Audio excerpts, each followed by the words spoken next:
It's tempting to sort the world into neat categories. Plastic is bad, recycling is good. But reality is messier and far more interesting. If you clicked on this video expecting a guilt trip about how terrible plastic is and how we're all terrible people for using it, well, that's not what we're doing today. The focus of today's video is not plastic and the environment. Instead, we're taking a step back from the usual plastic equals pollution narrative to look at plastic through a different lens: climate change. And when you shift that lens, some surprising truths emerge. For instance, what if I told you that recycling plastic might be doing more harm than good for the climate? And that in many cases, the best thing we can do with plastic is to give it a proper burial. We'll also look ahead. What happens to plastic in a post-oil world when the cheap petrochemicals it depends on start to dry up? And are there technologies on the horizon that might finally give us alternatives?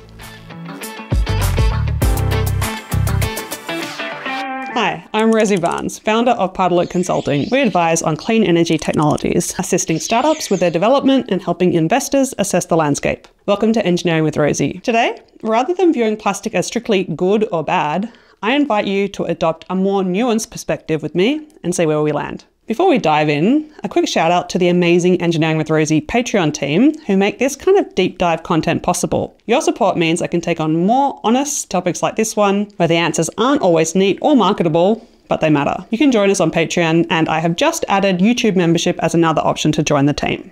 You probably all know by now that millions of tons of plastic enters the environment every year. That's a staggering amount of plastic rubbish, and nearly all of us contribute to this issue. You probably also know that plastic pollution poses a significant threat to marine ecosystems, wildlife, and human health. But if you haven't heard, you might be surprised to learn that a large portion of the plastic we produce breaks down into microplastics. Microplastics are so widespread that they've been found in clouds, in our water supply, even in human brains and hearts. The term placenta has been recently introduced to describe the presence of microplastics in human placentas. The worst part? Our plastic problem will linger for hundreds, if not thousands of years. For plenty of legitimately good reasons, plastic gets a bad rap, pun intended.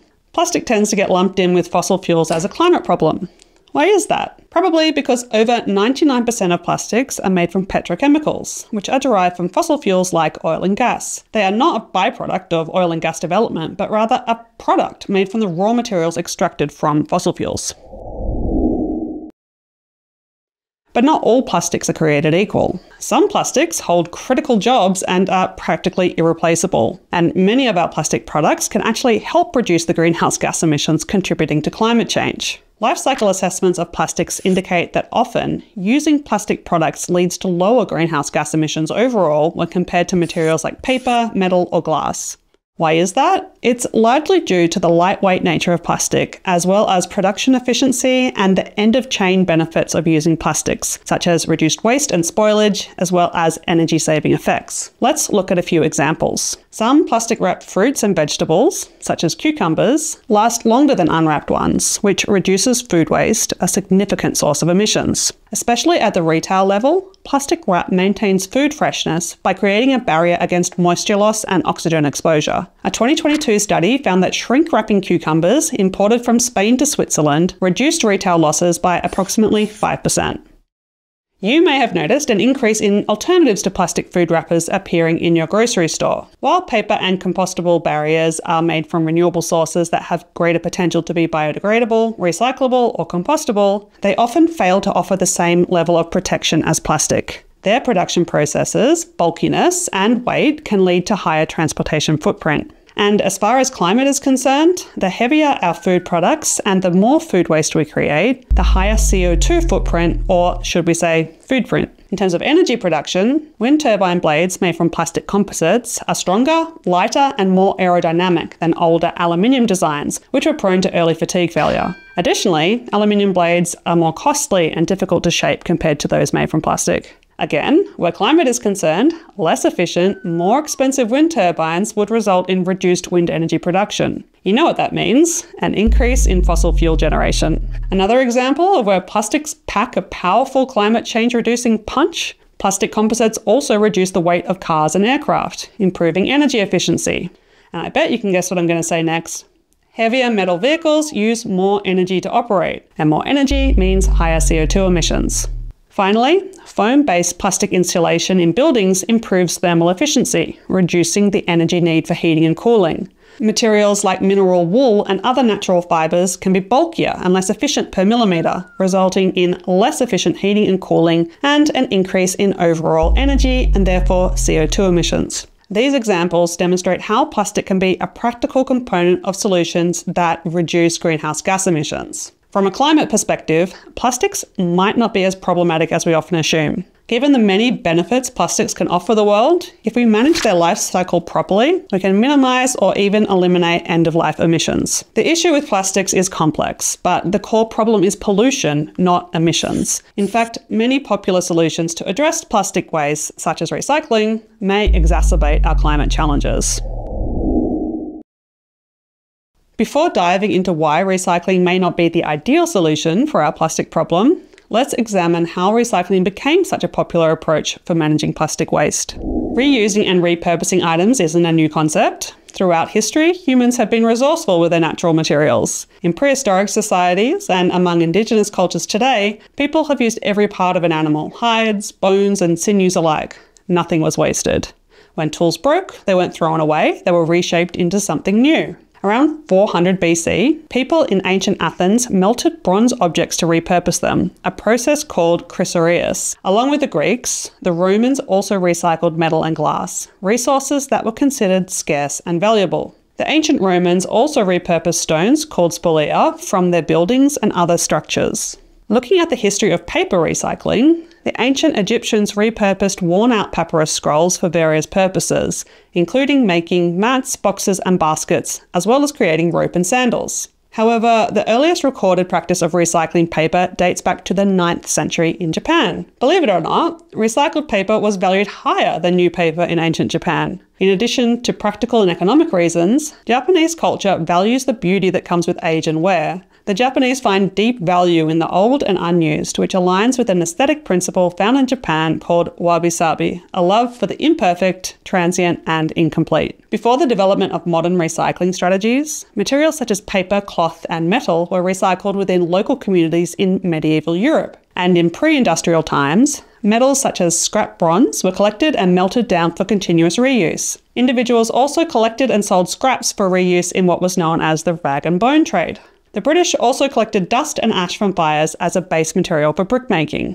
Fast forward now to the second wave of the Industrial Revolution, where plastics enter centre stage. Early forms of plastic, such as Parkesine or celluloid, date back to the late 1800s, followed by Bakelite, which was invented by Leo Baekeland and emerged in 1907. The modern era of plastics as we know it today began in the 1950s. Plastic production and use, especially in packaging and construction, skyrocketed after World War II. The sudden, rapid rise of plastic led to significant increase in plastic waste, and by the 1970s, a significant shift in environmental consciousness occurred. Fueled by events like the first Earth Day in 1970 and the passage of the Resource Conservation and Recovery Act in the US in 1976, growing public concern about resource conservation, waste disposal, and pollution spread rapidly. This led to the popularization of the 3 R's: reduce, reuse, and recycle.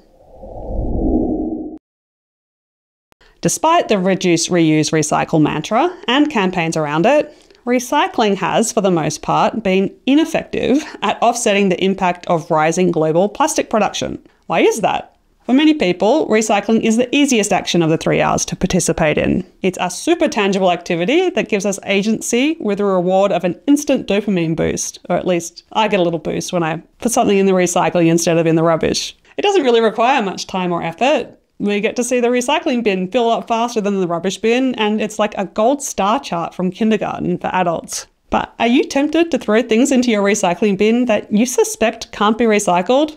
Like, I'll admit that I am. I struggle with what to do with things like bottle caps and the plastic punnets that berries and cherry tomatoes come in. If you struggle with the rules of your recycling rubbish bins and it's causing you a bit of anxiety, I get it. You're not wrong to have those feelings, and I'll come back to why following recycling rules is so important a little later. Another reason recycling became such a popular solution for dealing with plastic? For the most part, it requires much less effort than actively reducing one's consumption or finding creative ways to reuse things. But don't be fooled, recycling is also a kind of genius marketing strategy. It's often presented as a solution for the guilt we feel for being consumers who produce so much rubbish, making us more likely to consume even more, simply because we know an option to recycle is available. Another brilliant part of recycling's marketing position: it shifts the responsibility of the solution onto consumers and away from manufacturers. But recycling is a wizard behind a plastic curtain. The first two R's, reduce and reuse, are much more impactful at solving our environmental challenges and slowing climate change. Reduce, reuse, and recycle were not meant to be treated as equally effective strategies. They're part of a rubbish management hierarchy where recycling, the last of the three R's, is the last line of defense before throwing an item into the rubbish so it can be sent off to an incinerator or landfill. Now, what if I told you that in many instances, recycling an item can be worse for the climate than sending it to a properly managed landfill?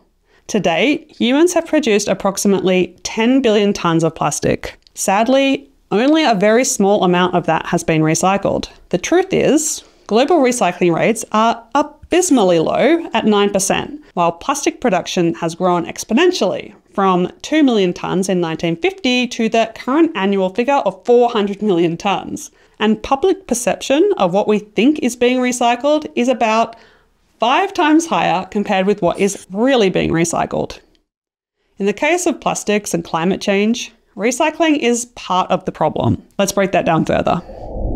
Mechanical and chemical recycling processes, the two primary methods for recycling plastic, are major energy consumers, and both contribute to greenhouse gas emissions. Mechanical recycling is a process that involves sorting, cleaning, shredding, and melting plastic waste to transform it into new materials or products without significantly altering its chemical makeup. It uses a lot less energy, but produces lower grade plastic from fewer feedstock options than chemically recycled plastic does. Because the output can have inconsistent properties due to contamination and degradation introduced during the recycling process, or due to simple differences in the composition of source plastics, it's nearly always necessary to add virgin plastic to the final product to meet the required specifications for strength and flexibility.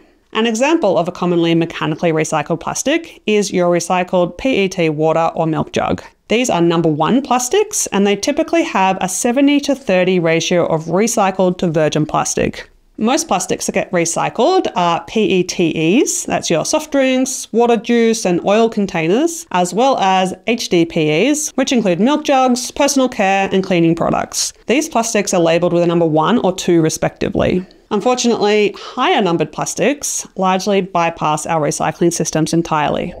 As for chemical recycling, it's way worse for the climate than mechanical recycling, as it uses so much energy, but it's being touted by the plastic industry as the next big breakthrough and a way out of our plastic problems. So what is it exactly? Chemical recycling is a process for breaking down plastic waste into raw materials such as plastic monomers and other feedstocks to produce plastics, fuel, waxes, or other chemicals. It's often a good fit for a wider variety of feedstocks, such as hard-to-recycle plastics with higher numbers than mechanical recycling can tackle. While it differs somewhat from incineration, the burning of waste for energy, some chemical recycling processes aim to produce fuel from plastic waste, and that's burned, so essentially another form of incineration. Unfortunately, the chemical recycling label is being used to make incineration seem more environmentally friendly, but it's not. Some studies indicate that only 0.1% to 6% of chemically recycled plastic waste is converted into new plastic products. The hard truth is that most of it is incinerated, or, you guessed it, ends up in landfills. And when it's incinerated, all that stored carbon in the plastic molecules becomes CO2 emissions in the atmosphere. So far, we've shown that not all plastics are created equally. While many plastics pose wide-reaching environmental threats that can't be ignored, there are plenty of plastics doing good in the world. A subset of those contribute to a reduction in climate-impacting emissions behind the scenes. Without plastics, many of our climate change problems are exacerbated. We've also shown that, for the most part, plastics aren't being recycled effectively, and that the best solution we have for handling our mountain-sized plastic problem isn't working. Most plastic waste is not recycled and instead ends up at an incinerator or in a landfill. And there's not a lot to love about landfills, but what if I told you that well-managed landfills are a better climate solution for our plastic rubbish than recycling is? What if we face the fact that most plastic rubbish is going to end up in a landfill, regardless of our best recycling efforts, and instead gave our plastic a proper burial? I know that probably sounds a bit grim. Picturing endless mountains of rubbish piled into landfills isn't exactly inspiring. It's not one of humanity's more flattering habits. But stick with me, there is a solid case to be made here, I promise. Properly managed landfills prevent plastic from entering oceans and natural ecosystems. Approximately 90% of ocean plastic originates from mismanaged waste in low-income countries, primarily through rivers in Asia, East Africa, and the Caribbean. And these countries aren't solely to blame. Many more advanced nations are shipping their waste overseas, literally dumping them in other countries' backyards. And those backyards don't have as good landfill as we do. Plastic pollution takes over where local waste management is poor, and where there is mismanaged plastic waste, you are guaranteed to eventually find it in a river. But by using a layered system with engineered liners, well-managed landfills collect leachate, that's the rainwater mixed with hazardous chemicals that leach out of the rubbish, and they manage methane gas, preventing contamination of groundwater and air. They can also recover energy from the gases produced during waste decomposition. It's important to note that decomposing rubbish in landfills contributes roughly 20% of human-caused methane emissions. And since methane makes up about 16% of global greenhouse gases, that means landfills account for roughly 3.3% of total global CO2 equivalent emissions. For comparison, agricultural sources of methane, such as cow manure, are about 3 times that, about 30% of methane emissions. In theory, we can capture all of the methane from landfill. However, the reality today is that a substantial amount of it still escapes. According to GHG SAT, a leader in greenhouse gas monitoring, they suggest we could cut human-caused methane emissions by up to 45% by 2030 using existing technologies and targeted strategies. The Global Alliance for Incinerator Alternatives adds that better waste management alone could deliver a nearly 13% reduction in global methane emissions. But there's one big caveat when it comes to landfills: space. In countries like Australia and much of the US, landfill capacity isn't yet a pressing issue. But globally, it's another story. Many regions, especially in Europe, are already struggling to find room for new landfill sites. And clearly, relying on landfills alone, even well-managed ones, isn't a scalable or sustainable solution to our plastic problem. So, is a post-plastics world even possible? And if so, what would it take to start weaning ourselves off this material? Improving waste management is essential if we're ever going to tackle our plastic problems. A global shift towards well-managed landfills, combined with better waste collection systems and a push towards circular economy models where plastic operates in more of a closed loop, could significantly reduce plastic pollution and the emissions that come with it.